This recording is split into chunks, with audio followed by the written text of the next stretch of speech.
The story of Adam and Eve has shaped our world for thousands of years. Found in Genesis, it tells of humanity's beginnings in Eden, a paradise lost through choice and consequence. This story is woven into Judaism, Christianity, and Islam, shaping our ideas of morality, free will, and redemption. Its influence echoes through art, literature, and culture, raising timeless questions about who we are and where we come from. We all know the Genesis story: Adam from dust, Eve from a rib, the serpent, the fall. But what if there's more?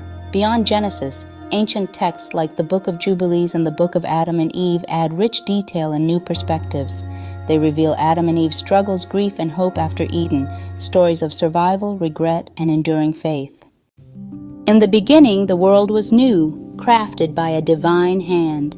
From the dust, God formed Adam, breathing life into him. Adam was placed in Eden, a paradise of beauty and abundance, where rivers flowed and life flourished.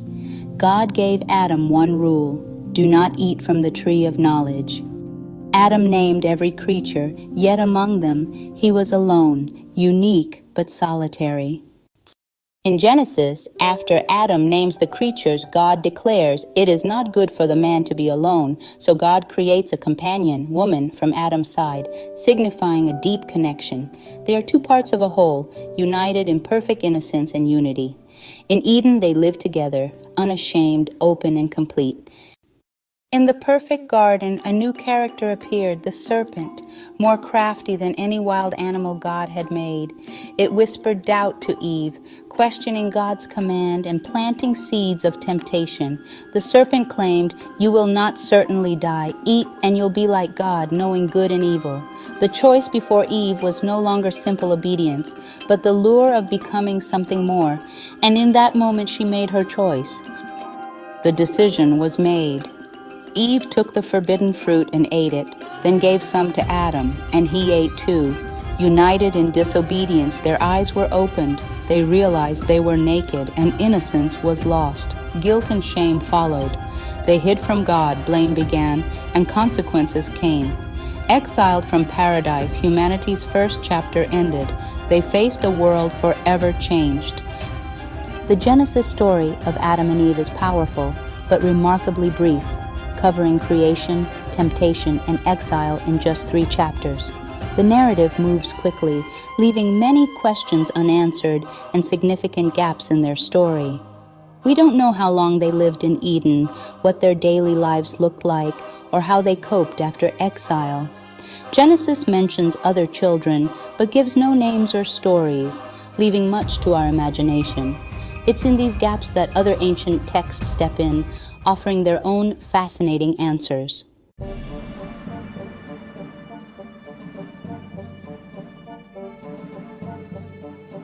One of the most significant contributions of the Book of Jubilees is that it provides a detailed and specific timeline for the events in Genesis. This ancient text, sometimes called the Lesser Genesis, organizes all of history into periods of 49 years, which it calls Jubilees. By doing this, it anchors the biblical narrative in a firm chronological framework, answering many of the questions Genesis leaves open about the passage of time. When it comes to Adam and Eve, Jubilees gives us a precise accounting of their life in the Garden of Eden, and the answer is quite surprising. It was not a brief stay of a few days or weeks. According to the Book of Jubilees, Adam was created on the 6th day of creation week.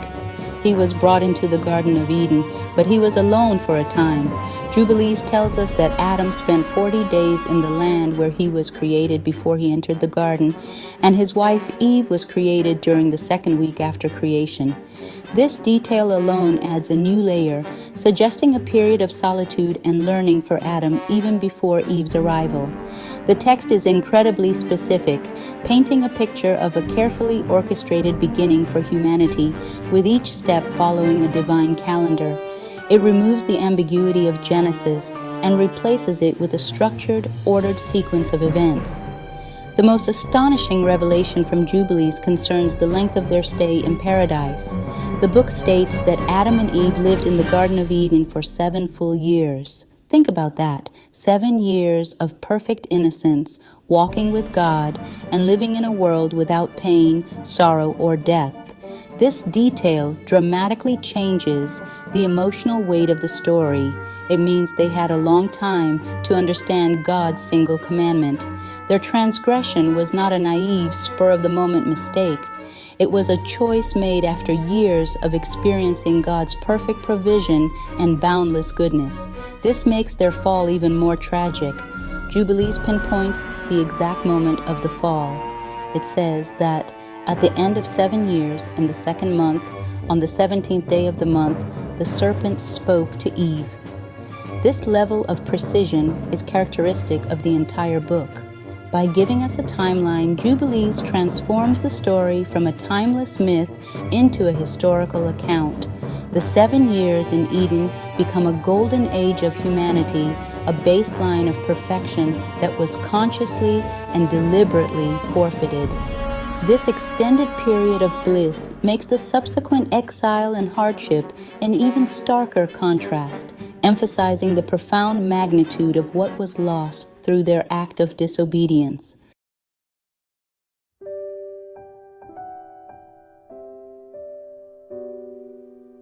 While the book of Genesis mentions Cain, Abel, and Seth by name, it only vaguely refers to Adam and Eve having other sons and daughters. This leaves a major hole in the story of how humanity began to spread across the earth. The Book of Jubilees fills this gap directly by providing the names and stories of Adam and Eve's daughters. This is a crucial addition because it solves the long-standing puzzle of where Cain, and later Seth, found their wives.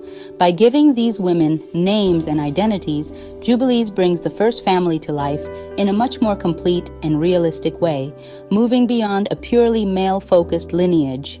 According to Jubilees, Adam and Eve's first daughter was named Awan.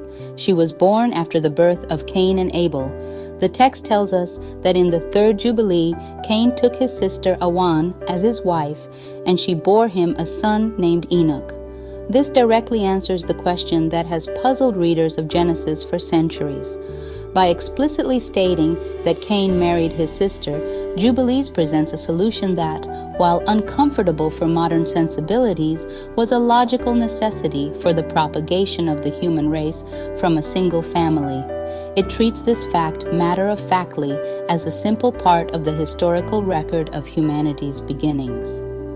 Jubilees doesn't stop with just one daughter. It tells us that another daughter, Azura, was born later. After the tragedy of Cain murdering Abel and the subsequent birth of Seth, the family line needed to continue. The book records that Seth, the new hope for the righteous lineage, grew up and took his sister Azura to be his wife. From their union, a son named Enos was born. This is when, as Genesis also notes, people began to call on the name of the Lord. By naming Azura, Jubilees gives a face and an identity to the woman who would become the matriarch of the line leading eventually to Noah, Abraham, and beyond. The inclusion of Awan and Azura does more than just solve a logistical problem. It restores a sense of balance to the family narrative. It acknowledges the vital role of women in the foundation of human society from the very beginning. In Genesis, the daughters are anonymous and unmentioned, footnotes to the story of their father and brothers. In Jubilees, they are named individuals with a clear and essential purpose. They are the wives and mothers who ensure the continuation of the human story.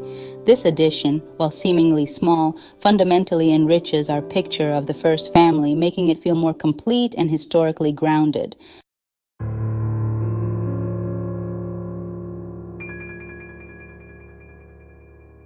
The Book of Jubilees retells the story of the fall, but it adds its own unique emphasis and details that subtly shift our understanding of the event. While Genesis focuses on the human choice and the serpent's deception, Jubilees frames the fall within a much larger cosmic context. It introduces the idea that the animals in the Garden of Eden could originally speak.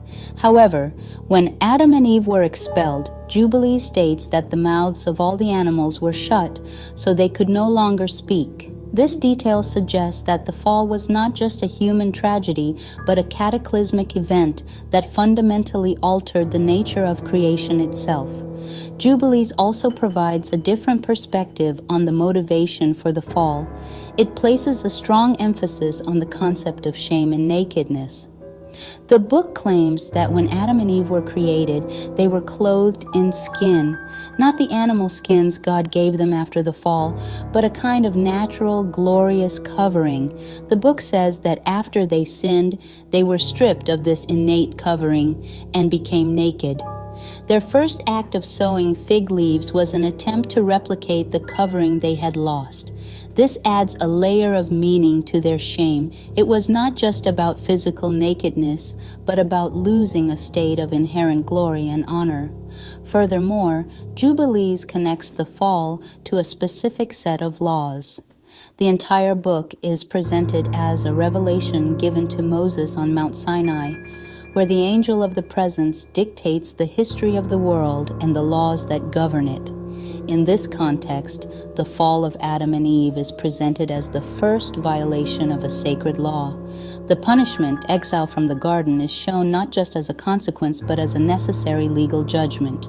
Jubilees even states that a law was ordained in heaven that anyone who pollutes themselves by eating the forbidden fruit shall be judged in this way, framing the expulsion as the fulfillment of a pre-existing divine decree. This legalistic framing also extends to the aftermath of the fall. Jubilees tells us that on the very day Adam and Eve were exiled, Adam made an offering of incense as a sweet savor to God to atone for his sin. This is a detail completely absent from Genesis. It portrays Adam not just as a cursed and broken man, but as someone who immediately sought to make amends, to bridge the gap that his disobedience had created. It introduces the concept of atonement right at the beginning of human history, suggesting that even in their exile, Adam and Eve did not completely lose their connection to God, but began the long, difficult journey of seeking forgiveness and restoration. The Book of Adam and Eve picks up where Genesis leaves off, immersing us in the raw aftermath of exile. Adam and Eve step into a world utterly alien, filled with darkness, hunger, and overwhelming grief. They find shelter in a cold, harsh cave, a constant reminder of all they lost. The text dwells on their sorrow, their longing for God, and the deep loneliness of their new life. Adam and Eve, overwhelmed by grief, sought forgiveness through deep repentance. The Book of Adam and Eve tells how they stood in cold rivers, fasting and praying, hoping God would show mercy. But Satan, disguised as an angel, deceived Eve into leaving the water, ending her penance early.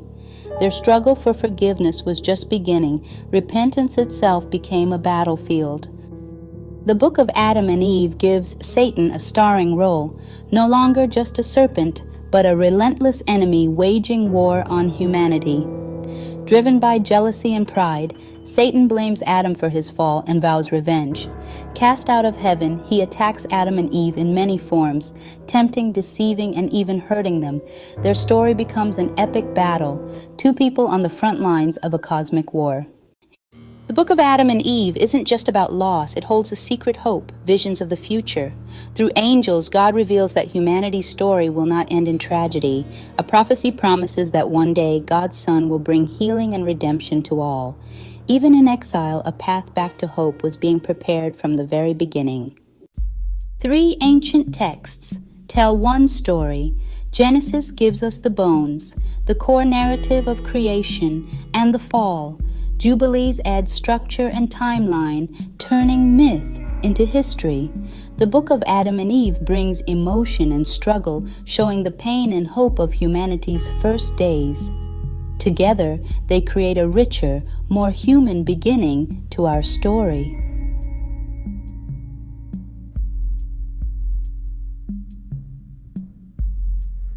The portrayals of God and Satan in Genesis and the Book of Adam and Eve reveal striking differences. In Genesis, God is a distant judge. He commands, questions, and enforces consequences, but remains largely removed after the exile. The Book of Adam and Eve, however, shows God as both distant and intimately involved, communicating through angels and offering glimpses of hope and redemption. Satan, meanwhile, is a minor tempter in Genesis, a serpent who acts once and is cursed. In Adam and Eve, he becomes a relentless adversary, driven by jealousy, waging a personal war against humanity. This shift transforms the story from a simple act of disobedience to a cosmic battle, with Adam and Eve as the first soldiers in a spiritual war.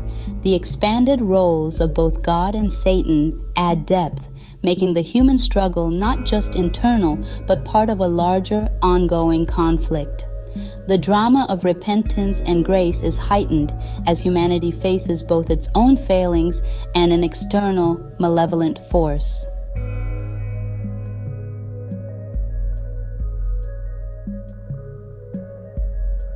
The aftermath of the fall is colored by guilt in Genesis and grief in the Book of Adam and Eve. Genesis focuses on shame and blame.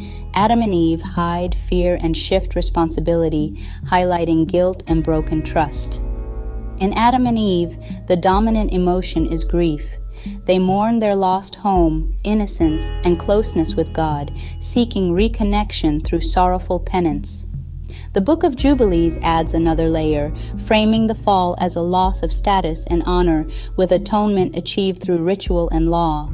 Together, these texts show the complexity of human failure, guilt for the act, grief for the loss, and a longing to restore what was broken. Our own experiences echo this. Mistakes bring guilt, grief, and a desire to make amends. These stories remind us that the journey after failure is emotional, relational, and spiritual. The path forward is never just about rules. It's about healing the heart.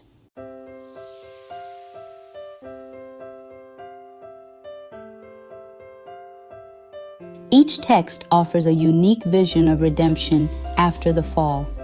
Genesis hints at future hope, a promise that redemption will come through the woman's offspring, but leaves Adam and Eve to toil and wait. Jubilees prescribes ritual and law. Adam's incense offering marks the start of atonement, and redemption is found in obedience and sacred order. The Book of Adam and Eve centers on personal repentance and endurance, but ultimately, redemption is a gift, God's promise of mercy, not something earned. These paths, generational hope, ritual discipline, and heartfelt repentance, intertwine to form a fuller picture of the human search for restoration. Redemption, then, is not a single act, but a journey of faith, discipline, and grace. The story of Adam and Eve in all its forms is about how we keep trying to return to what was lost. It's a story of hope that endures through every generation.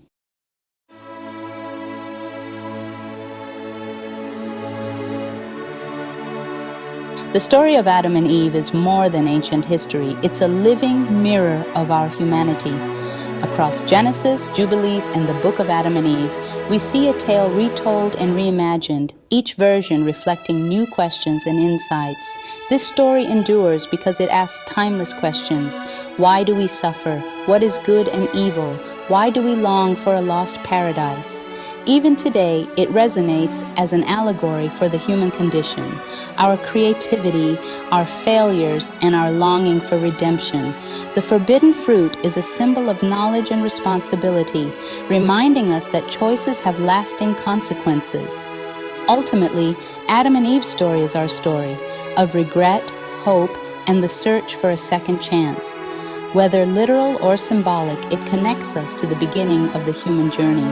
Our struggles are ancient, and our hope for restoration is as old as the garden itself.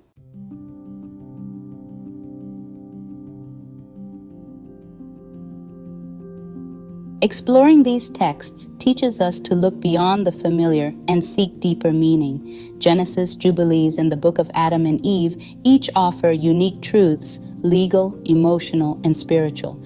Engaging with all of them enriches our understanding, turning passive listening into active searching. The truth of these stories isn't just historical, it's found in their emotional resonance and moral insight. By embracing their complexity, we gain wisdom and empathy, rather than clinging to a single version. The story of Adam and Eve invites us to reflect on our own choices, struggles, and hopes for redemption. Listening to these ancient echoes, we find that the story still speaks, still reveals, and still challenges us. The quest for understanding is ongoing, and the mystery of what it means to be human remains as profound as ever.